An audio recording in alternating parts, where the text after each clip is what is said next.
Bismillahirrahmanirrahim. Assalamualaikum warahmatullahi wabarakatuh. Selamat pagi, salam sejahtera. Ibu bapak yang saya hormati, selamat bertemu kembali dengan saya, Husnul Khotimah, Kepala SMA Negeri 4 Kota Malang. Pada tahun 2020, saat saya masih bertugas di SMA Negeri 10 Malang, saya telah menyusun instrumen supervisi pembelajaran daring. Dan dalam kesempatan ini, saya akan menyampaikan instrumen supervisi dalam pembelajaran tatap muka terbatas yang sudah saya susun. Perlu saya sampaikan bahwa sejak tanggal 6 September di SMA Negeri 4 Malang telah melaksanakan pembelajaran dengan tatap muka terbatas. Dan dalam melayani peserta didik 100%, guru di SMA Negeri 4 Malang telah melaksanakan pembelajaran dengan moda hybrid learning. Mampu membelajarkan peserta didik dengan moda hybrid learning sehingga saya selaku kepala sekolah harus melaksanakan tugas pokoknya, yaitu melakukan supervisi. Menyusun instrumen supervisi pembelajaran dengan moda hybrid learning dengan tujuan membantu guru meningkatkan kompetensinya saat melaksanakan pembelajaran tatap muka terbatas. Kompetensi yang utama saat pembelajaran yaitu kompetensi pedagogik dan kompetensi profesional. Ibu bapak yang saya hormati, berikut saya paparkan instrumennya. Mari kita ikuti.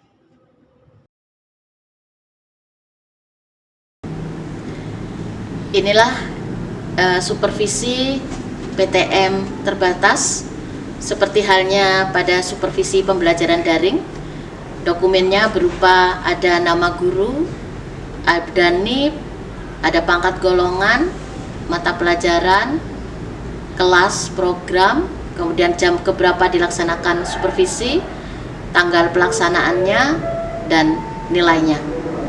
Ini adalah contoh yang sudah saya laksanakan di SMA Negeri 4 Malang dengan nama guru Dr. Andes Gunarta MPD, NIP-nya 19501210303-106, kemudian pangkat golongan pembina 4A, mata pelajaran biologi, kelasnya 10 MIPA 1, pada jam ke-12, tanggal pelaksanaan supervisinya tanggal 20 September 2021 dengan nilai 88,75. Kegiatan supervisi diawali dengan prasupervisi. Nah, sebelum kegiatan prasupervisi kita harus memiliki jurnal kegiatan supervisinya yang mulai prasupervisi, kunjungan kelas, pasca supervisi, dan tindak lanjut.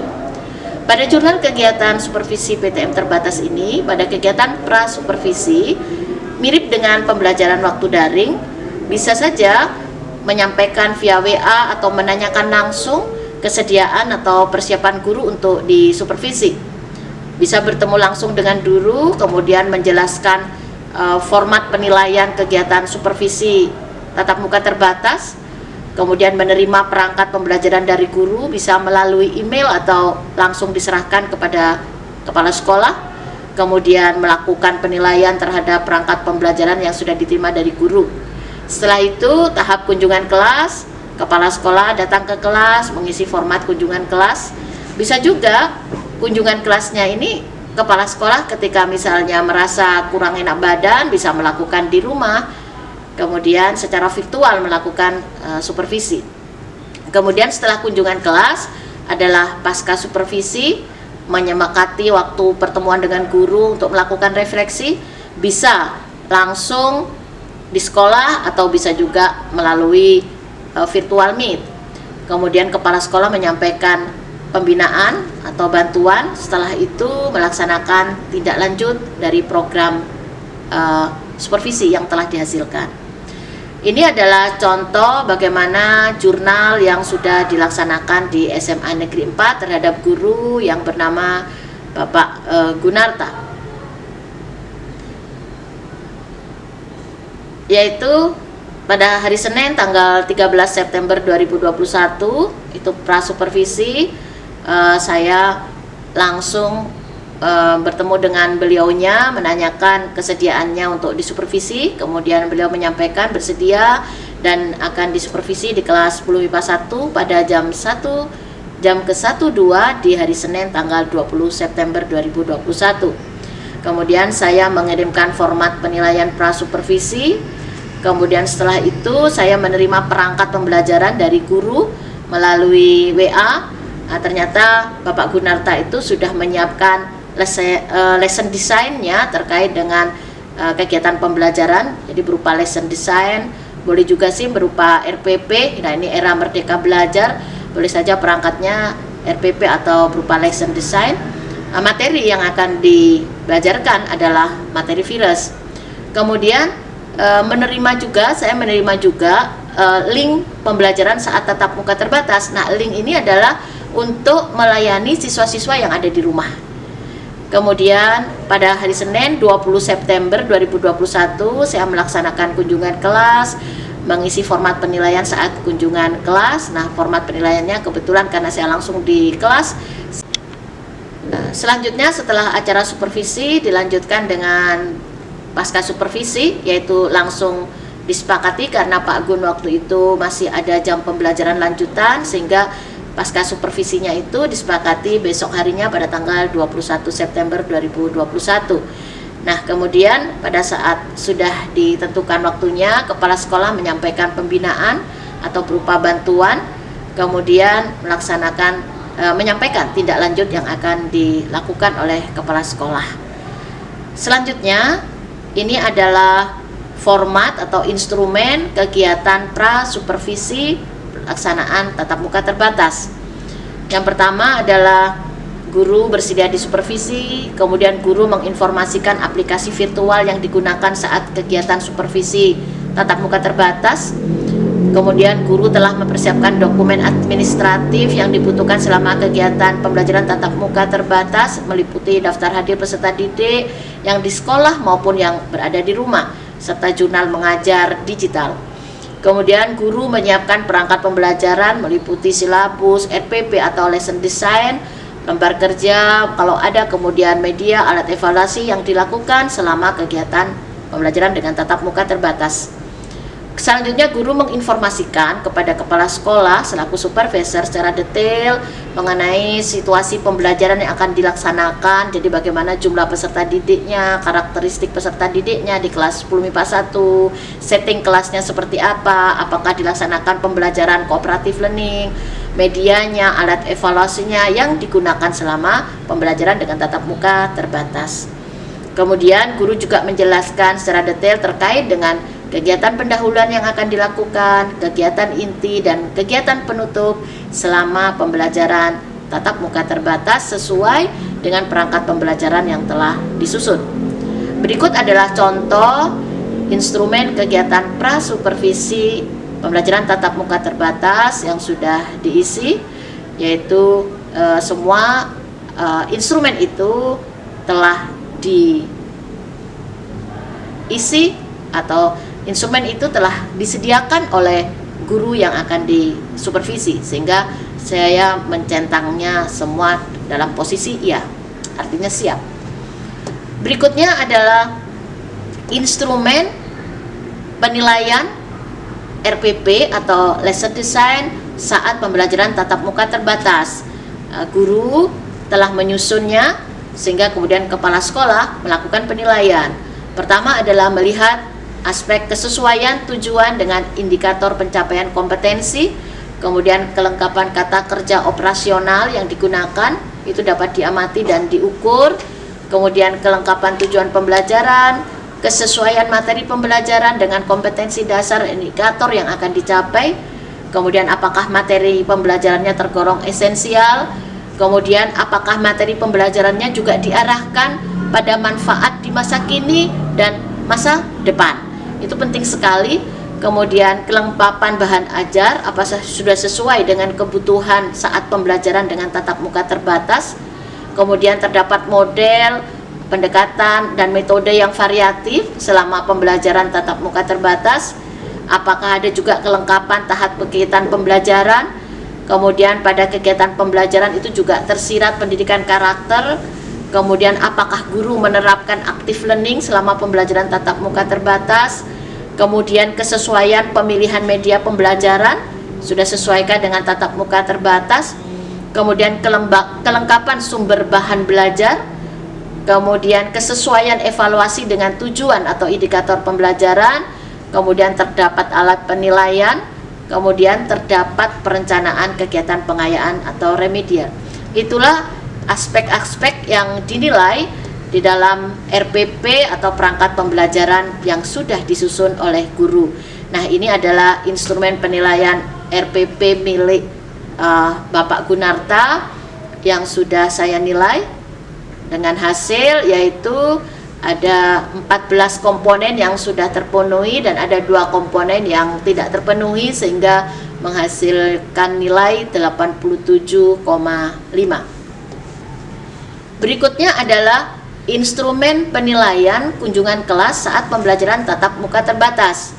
Nah, instrumen penilaian kunjungan kelas PTM terbatas ini diawali dengan persiapan pembelajaran, kemudian pelaksanaan pembelajaran, sampai kemudian nanti bagaimana guru menutup pembelajaran. Nah, pada saat tahap persiapan pembelajaran, kita sebagai kepala sekolah harus mengecek apakah guru sudah memiliki gadget atau laptop yang mendukung pembelajaran tatap muka terbatas, kemudian apakah guru sudah menyiapkan perangkat virtual saat pembelajaran tatap muka terbatas, kemudian guru apakah sudah memastikan semua peserta didik hadir, baik yang di sekolah maupun yang ada di rumah, kemudian guru apakah mampu mengoperasikan pembelajaran hybrid learning. Nah, itu adalah persiapan pembelajaran yang juga merupakan aspek dari instrumen penilaian saat kegiatan kunjungan kelas.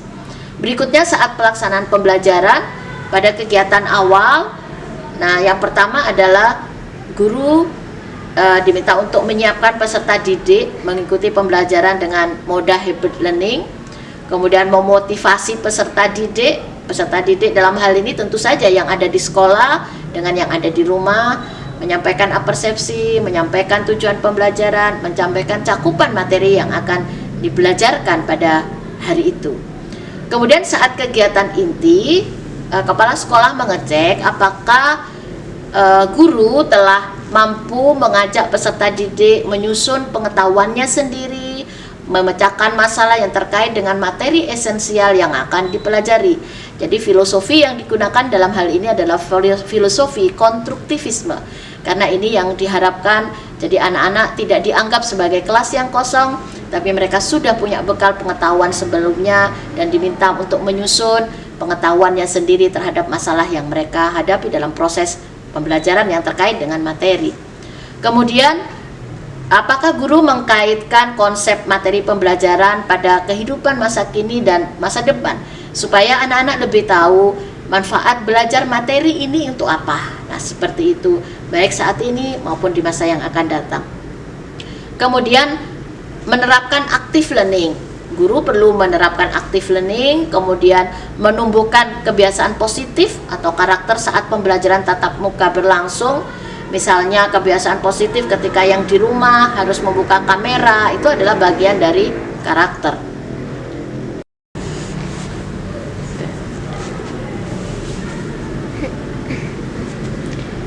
Selanjutnya, kepala sekolah atau supervisor juga harus memastikan apakah guru dapat menggunakan media pembelajarannya sudah berjalan dengan baik. Kemudian guru harus mampu mengelola kelas pembelajaran dengan moda hybrid learning. Kemudian menggunakan bahasa yang mudah dimengerti, memberi waktu yang cukup kepada peserta didik untuk berpikir, baik yang ada di sekolah maupun yang ada di rumah. Kemudian memberi kesempatan yang sama kepada peserta didik untuk berinteraksi dengan guru. Jadi guru tidak hanya fokus kepada yang ada di sekolah saja, tetapi juga melayani yang ada di rumah. Kemudian memberi waktu kepada peserta didik untuk berinteraksi dengan teman sebaya dari tempat belajar yang berbeda. Jadi bisa saja para peserta didik yang ada di rumah dan ada di sekolah, mereka bisa bertukar pendapat, berinteraksi dalam mempelajari materi yang diberikan oleh guru.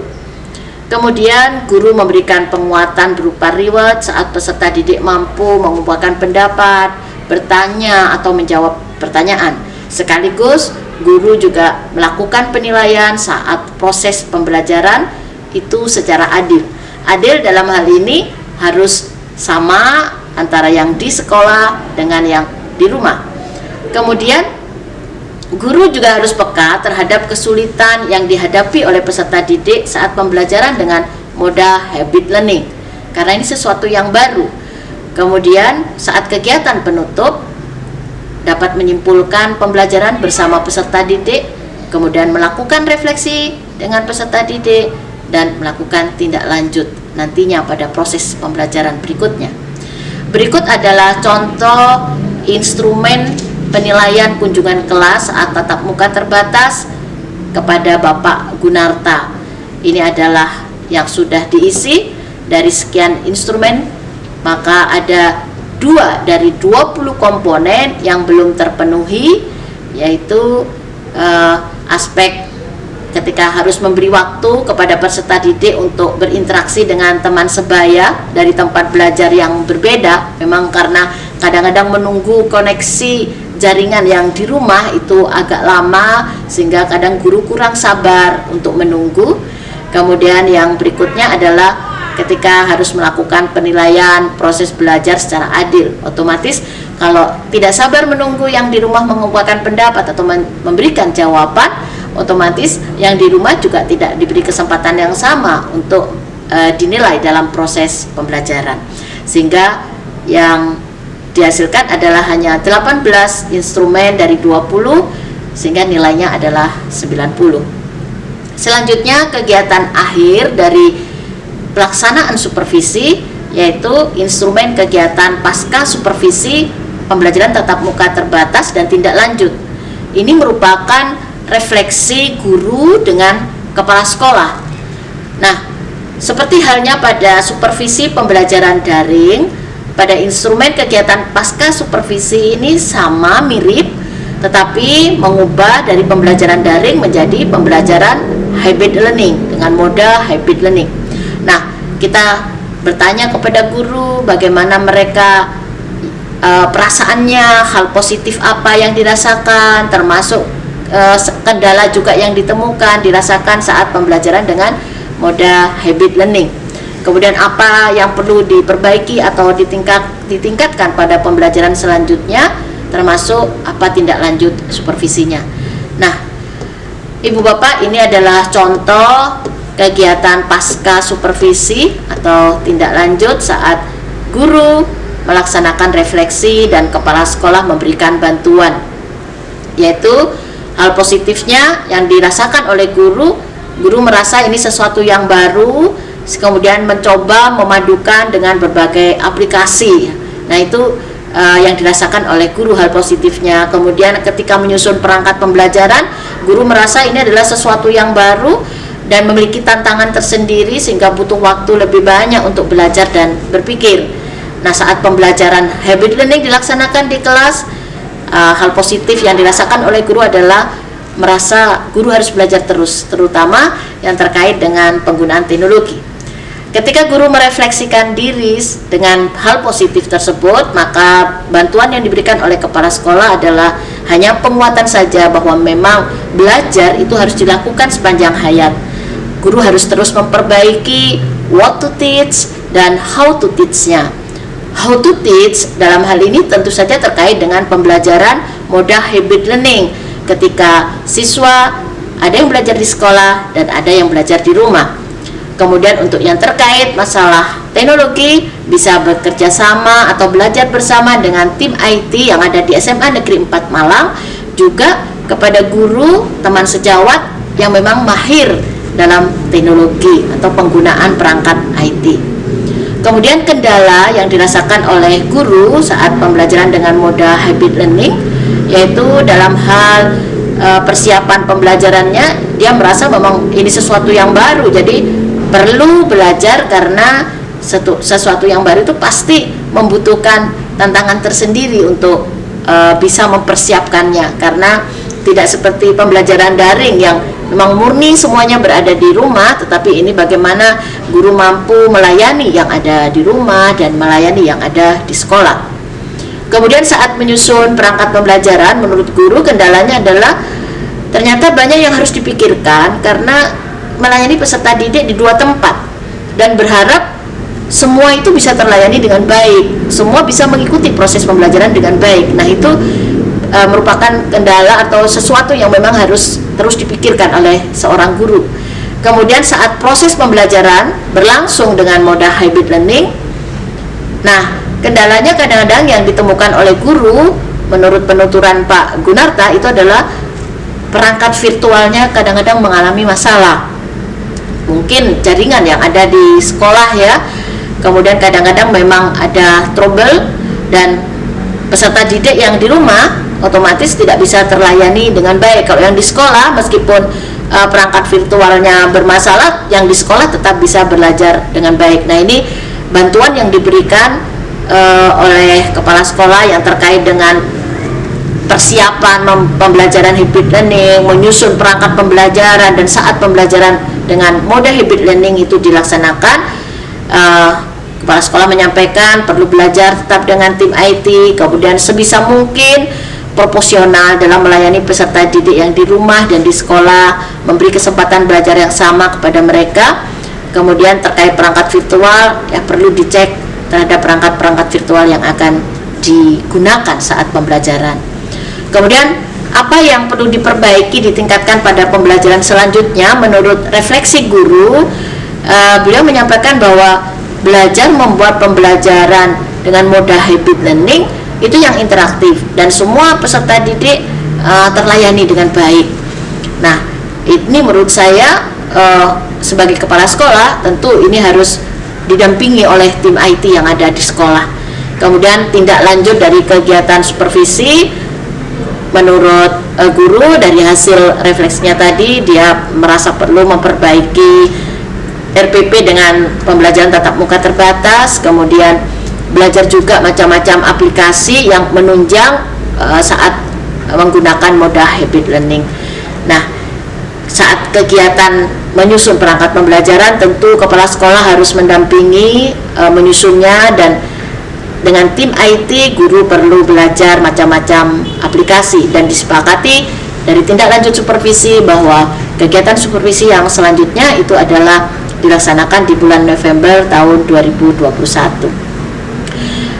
Di situ ada catatan Ibu Bapak terkait dengan hasil refleksi bahwa perangkat pembelajaran sebenarnya yang dibuat oleh Pak Gun sudah dilengkapi juga dengan lesson design. Selain RPP juga sudah baik, proses pembelajaran juga sebenarnya sudah baik, cuma perlu adaptasi saja, mengajar dengan peserta didik yang berada di 2 tempat.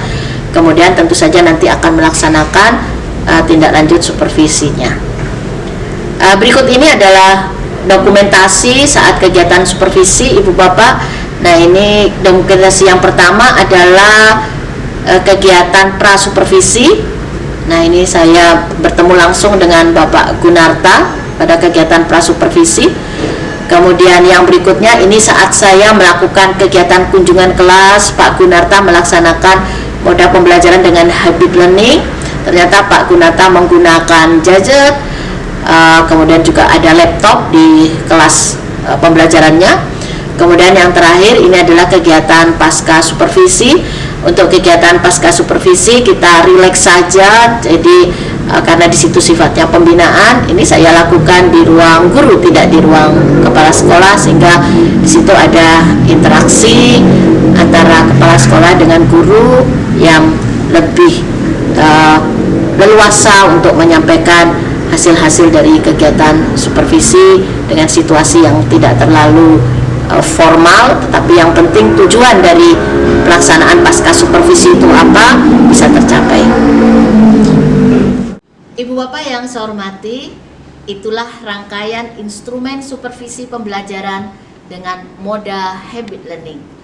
Perlu saya sampaikan bahwa yang saya hasilkan belum tentu yang terbaik. Tetapi saya yakin instrumen tersebut memiliki manfaat untuk para kepala sekolah dan atau para supervisor yang melaksanakan supervisi dalam proses pembelajaran. Selain untuk kegiatan supervisi, instrumen tersebut dapat digunakan sebagai instrumen dalam kegiatan penelitian saat pelaksanaan tatap muka terbatas. Juga untuk menghasilkan karya ilmiah yang lain seperti best practice. Selamat melaksanakan supervisi. Salam sehat selalu. Sampai bertemu di lain kesempatan. Saya akhiri. Ihdinas Shiratal Mustaqim. Wabillahi taufiq wal hidayah. Wassalamualaikum warahmatullahi wabarakatuh.